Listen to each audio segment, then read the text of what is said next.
Good morning sa atin lahat mga kapatid. May gagawin na naman tayong TV Skyward ito na 32 inches. Ang problema to ay walang picture, so plug in natin.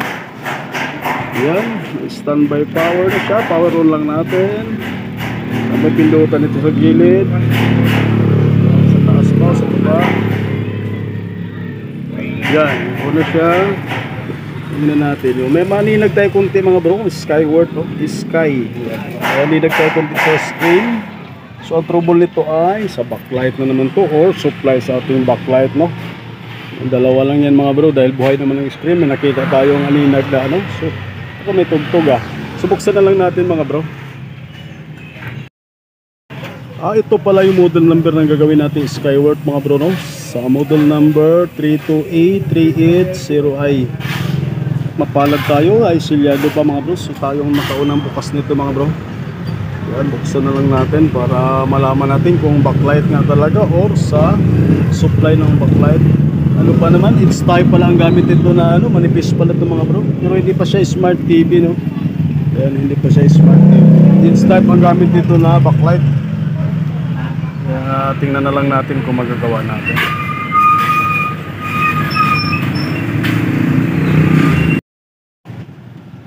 So ito na mga bro, buksan na natin yung ginagawa natin na Skyward na 32 inches, no? So chinik natin yung mga kapasitor dito sa ating inverter section para wala naman lumubo, magaganda naman yung kapasitor. So try na lang natin voltage check kung normal ba yung mga supply dito mga bro.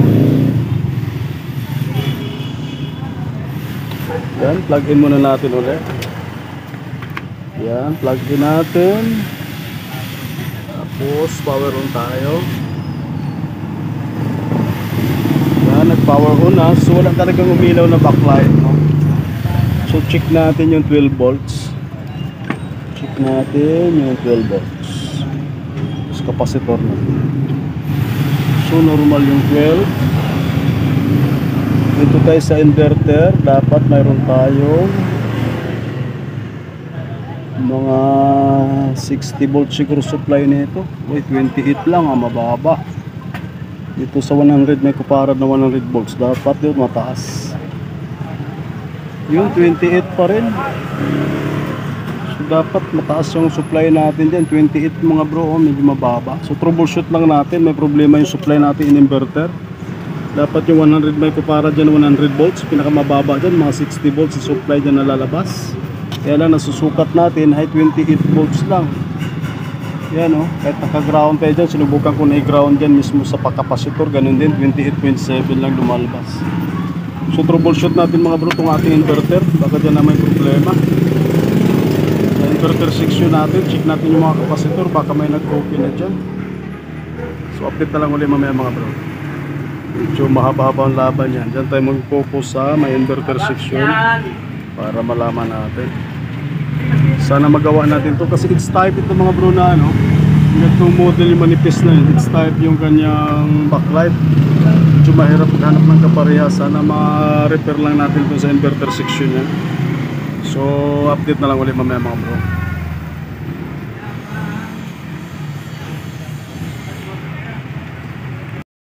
So tuloy natin mga bro. So chinik na natin yung sa ating inverter section mga bro. May nakita tayo shorted. Nakakapagtataka lang dito dahil yung ibang model ng mga TV pag may shorted dito sa ano, hindi siya mag-on. Sa dito model na to nag-on pa rin kahit may shorted. Nakita natin yung diode dito mga bro. Tinanggal ko pati yung capacitor na filter. Shorted siya. Yan ang ano sa inverter section mga bro. Yan yung diode na yan. Yan, check natin. Yan. Dapat hindi papalo siya ganyan, no? Yan, pumapalo mga bro. Kabilaan. Shorted siya. Yan. Yan. Sagad-sagad mga bro. Dapat pag reverse mo dyan, hindi papalo. Yung capacitor na filter, buo naman. Walang problema. So hanapan muna natin ang diode na kaparehas ng function yan mga bro. Dito sa inverter. Malamang baka gagana na yan pag napalitan natin ng diode. Shorted yung diode. Kaya pala pag dinayod test ko kanina, nakakabit pa, shorted talaga siya. So, palitan na natin. Kaya pala hindi nagpa-function yung inverter niya, mababa ang supply, 28 lang yung sukat natin. Dapat yan mga 50 pataas. Malalaman natin pag kinabitan na natin ng diode dyan na ano, So kabitan lang natin mga bro, para malaman natin kung ilaw na ba yung backlight, mag normal ba yung supply niya.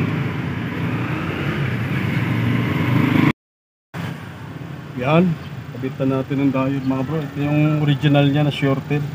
So meron tayo nakuha, ipapalit natin. Kung may tugtog baka masagap yung ano natin try natin para malaman natin kung tataas na ba yung supply niyan, kung ilaw na ba yung backlight natin. Mag-start.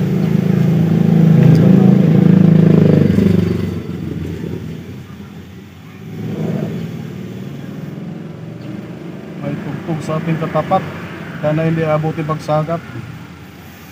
Baka mas-CPR pa tayo. Sayang yung ating upload pag na-CPR. Sumubra naman. Yan. Balik natin yung filter dahil buhay naman yung filter. Yan, hinangan lang natin mga bro. So ano ba yung mahiwagang tingga natin.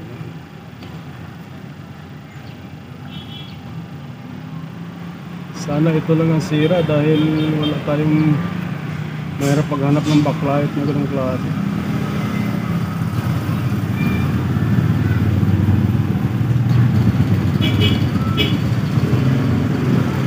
Yung klase ko kahit may shorted ko, mag-uul pa rin yung ano niya. Iba, di mag-uul yung ibang model ng mga TV.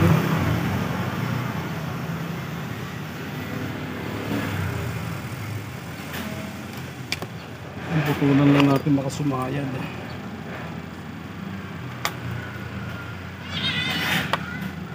So diode test natin.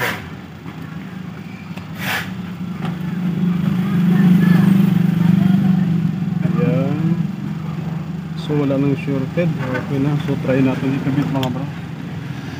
Susukatan natin yung supply.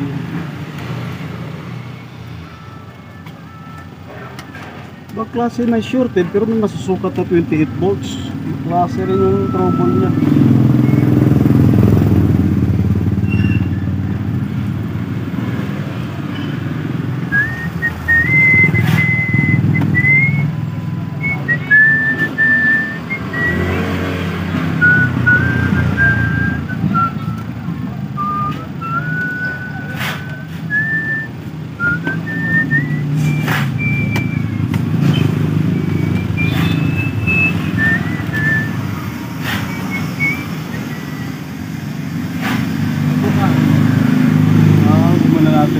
Tingnan natin kung tumaas ang supply.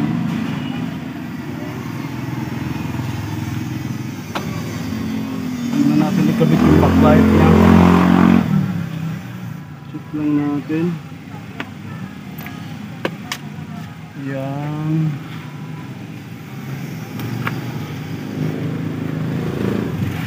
Check natin yung supply. Namatay na natin tester. Automatic off.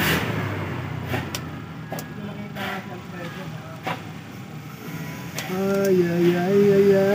Yan. Check natin. Yan, 27. On natin. Kung pataas na ba. Yan, 27. On natin. Yun, 53. 54. Yun ang normal. Yan. So, tanggalin na natin. Kabit natin yung backlight. Kanina, kahit i-on mo, 18 volts lang. 28 volts lang.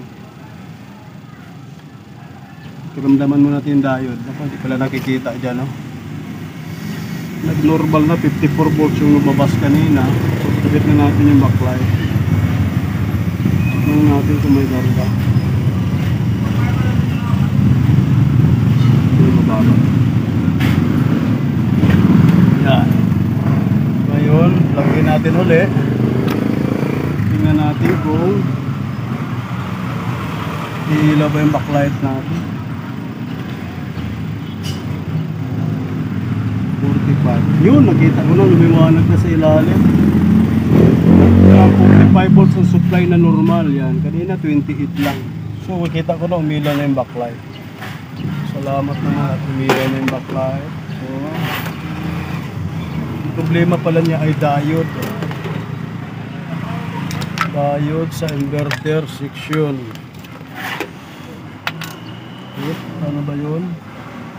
Pagkumalang Itabi lang natin yung original. Silipin natin mga bro. Ayan, nakita ko na sinusignal. Oh. Kita nyo ba mga bro? Kita ba dyan? Yan o, kita ko na. Humana na siya. Nag-no signal na siya mga bro. Yan. So yun lang naging problema, yung diode niya. So pakiramdaman muna natin kung mainitin yung diode niya. Patayin muna natin. Salamat at doon lang ang problema niya. Okay, malamig lang, normal lang yung kanyang ano. So fix na lang natin mga bro para matapos. Kasi may gagawin pa tayong amplifier. Yan. Kapit natin yung speaker.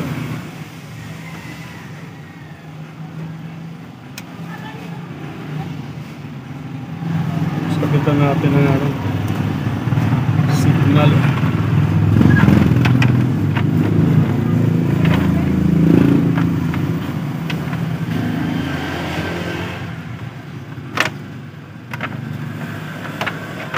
Buti hindi tayo ganun pinahirapan. Ano ang naging problema niya? Oh, kaya pala. Yes. Ayan.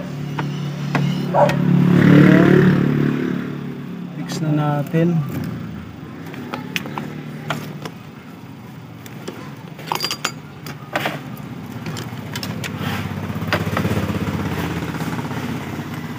Buti at wala ganong sira.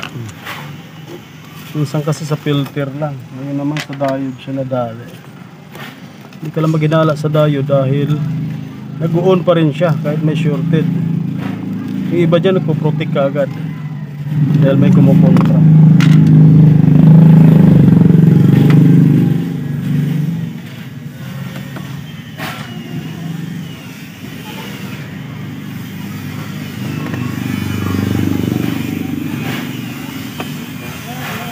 Hindi na pala spiro ulit ah, kagabi. Kanina lang dumating.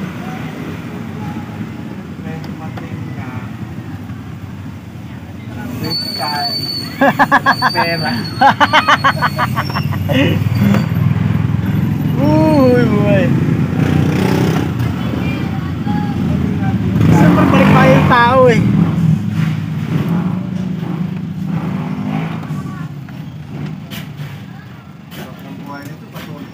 Siyempre balikbayan nga yung tao.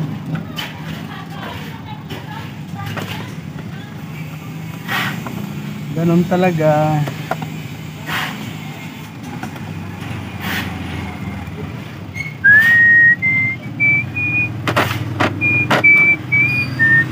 Sabi na tayo ulit. Maturto lang, wala lang.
Yun no, lumabas na si Skyward. Kitang kita ko dyan. Yan, Skyward.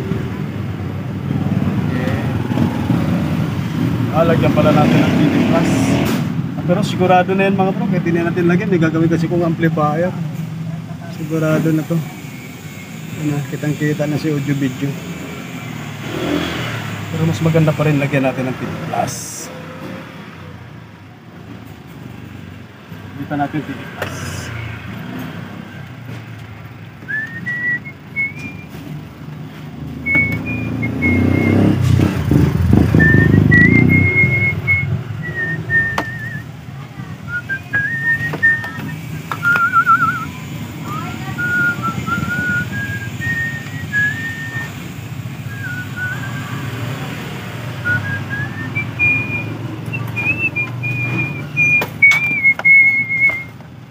audio video na ito.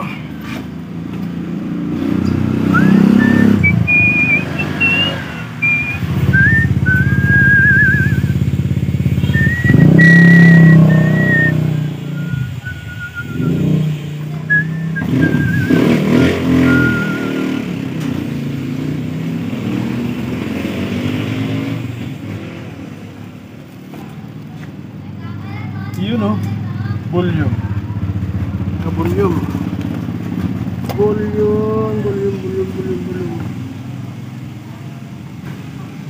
Walang boses. Walang boses. Boosted with 20% more pounds. Okay na mga bro. Para ang batang kailangan, laban ready sa paglaki. Kita nyo? I got it with a finger comb. Ang guwapo na mga bro. Para sa gandang finger comb hair, Palmolive Naturals. May 100% natural aloe vera extra. Kaya yan na finger comb. Sa Surf Instant Boutique, sabi wow! Instant Boutique, So okay na mga bro, no? Maraming salamat sa inyo pinapanood sa ating mga ina-upload na video, no? Maraming salamat at magandang umaga po sa ating lahat. Gagawin pa kasi tayo ang amplifier. Bigatin, Tulita!